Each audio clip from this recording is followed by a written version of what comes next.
Hey guys, what's up? I'm Erin and welcome back to the channel. Imagine dedicating yourself to your career for decades only to have your Social Security benefits reduced or completely eliminated. For the past 40 years or so, this has been the reality for millions of public sector employees. Think teachers and firefighters and police officers.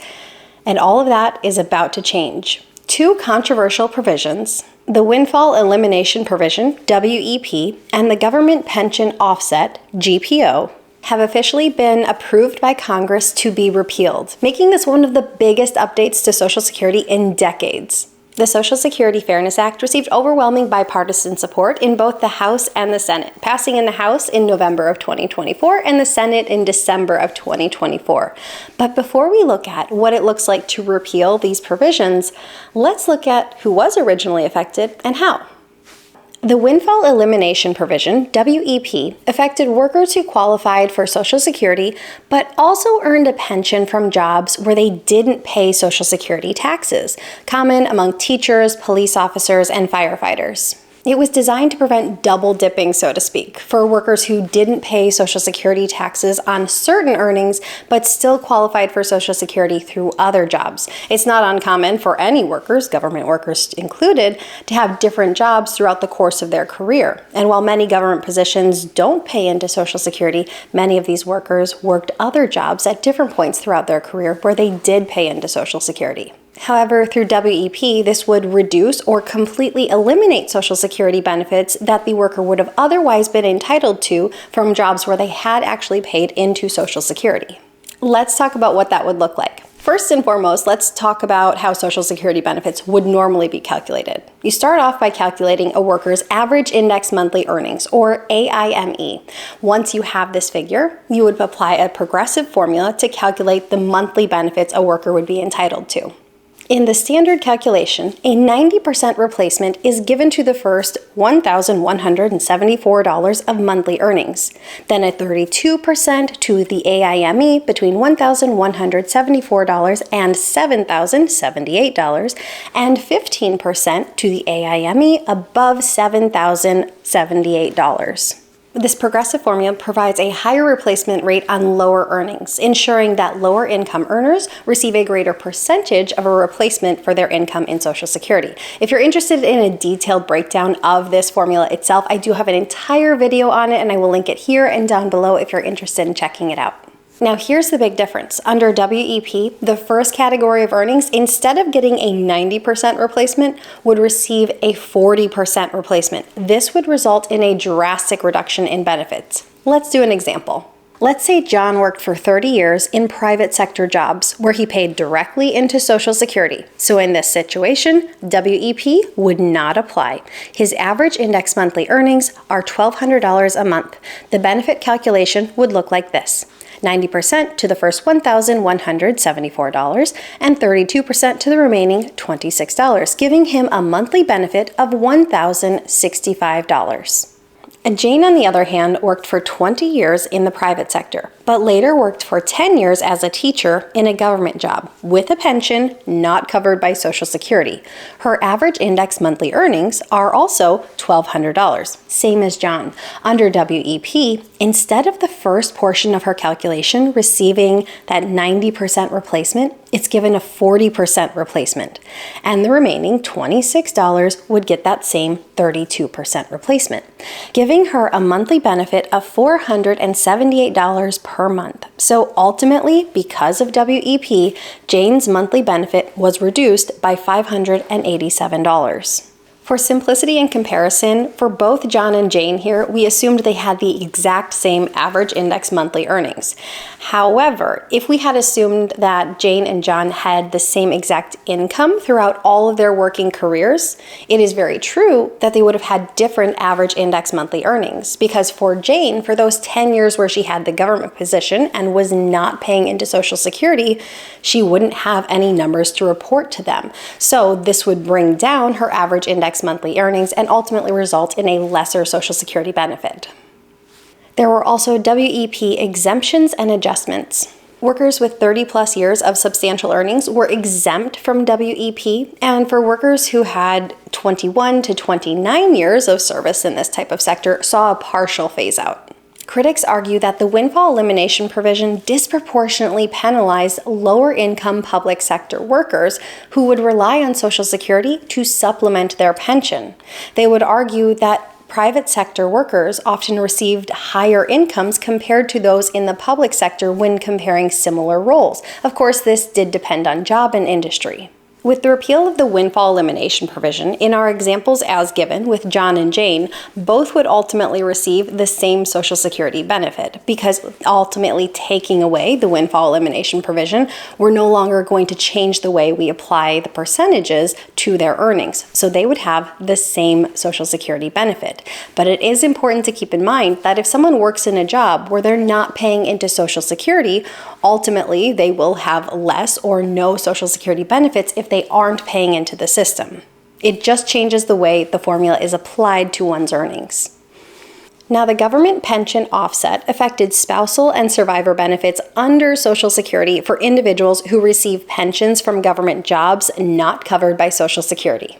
This provision aimed to prevent double dipping when it comes to spousal or survivor benefits by reducing benefits by 2/3 of a government pension earned in a non-Social Security job.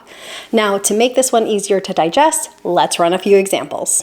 Mary was a teacher for 30 years and didn't pay into Social Security and earns a $3,000 a month government pension. Her husband, Bill, paid into Social Security and receives $2,000 per month as his benefit.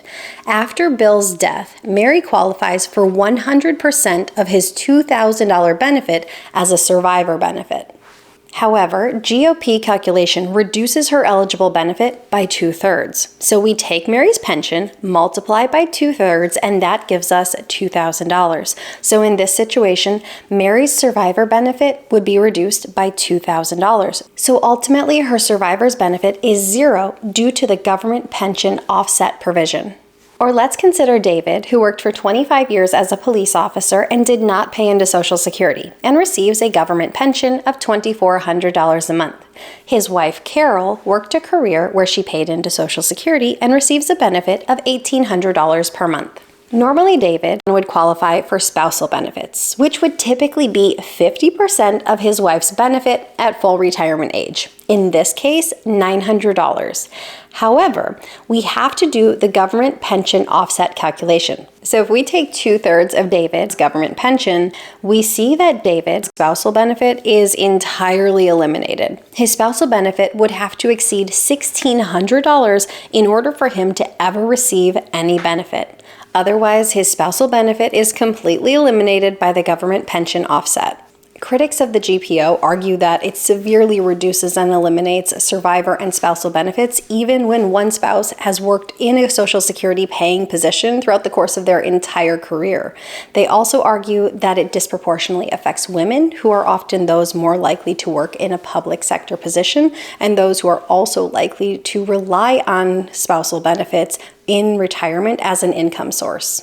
Many retirees only learned about the government pension offset when they themselves went to apply for spousal benefits or survivor benefits, only to find that their expected benefit was greatly reduced or entirely eliminated. And as you can imagine, this was quite a shock. So with the repeal of the government offset provision, this would allow these spouses to be entitled to their full benefits without any offset, whether that is survivor benefits or spousal benefits. Repealing the WEP and the GPO aims to improve the financial security of retirees. For many retirees, Social Security isn't just supplemental, it is absolutely essential. In fact, it's about 20% of retirees who rely on Social Security for 90% of their income. The Social Security Fairness Act entirely removes both the windfall elimination provision as well as the government pension offset.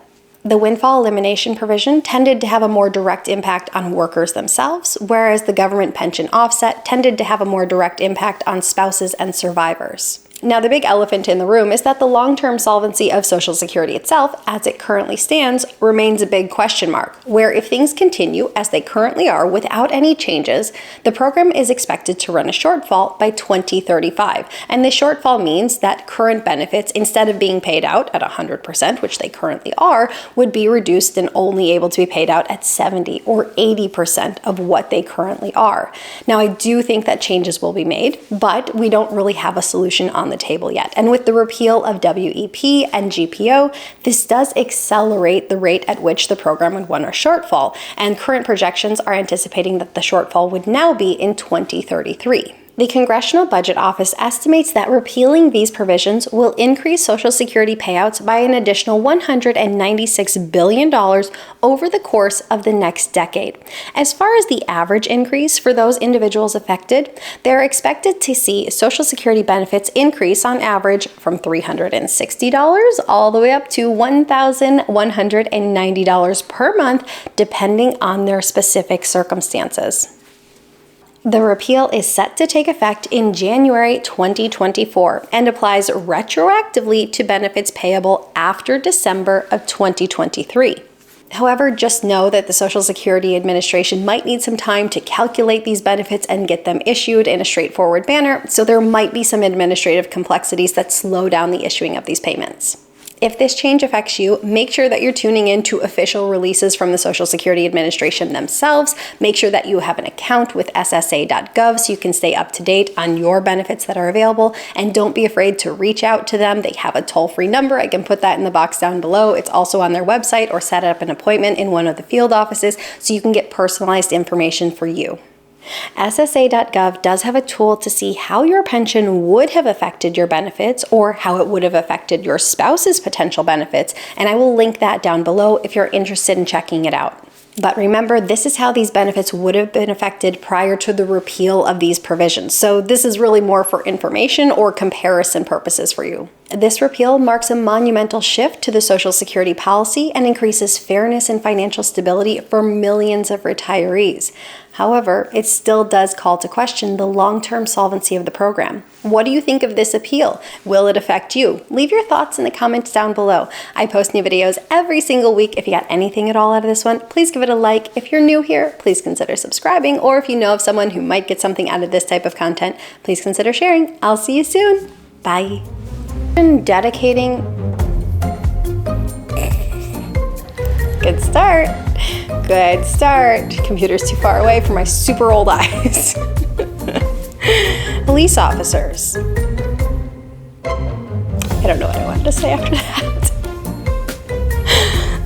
Okay, but that's about to change. Okay, but without that excitement level, tone it down.